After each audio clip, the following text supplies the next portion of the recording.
So naa day bagong produkto karon gipagawas ang jasmine cheese stick.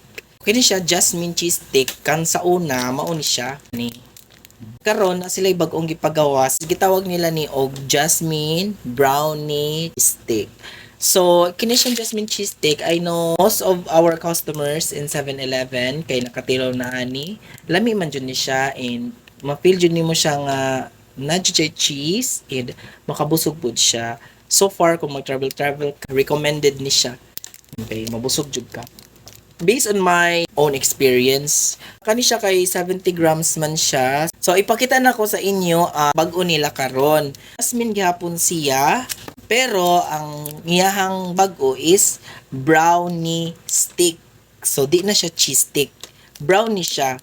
So hawig-hawig ra siya sa brownies, pero stick lang siya. Lami gihapon ni siya guys na ay may pagka-chocolate jud siya of course. Kanang inigkaon nimo niya kay dili siya ingon bukagay.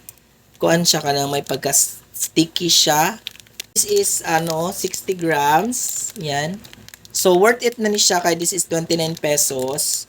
So wala pa jud kaayo naka-try ani. So kung gusto mo mag-try ani, this is available in 7-Eleven Villaba and any 7-Eleven stores. So that's all for today's video and bye!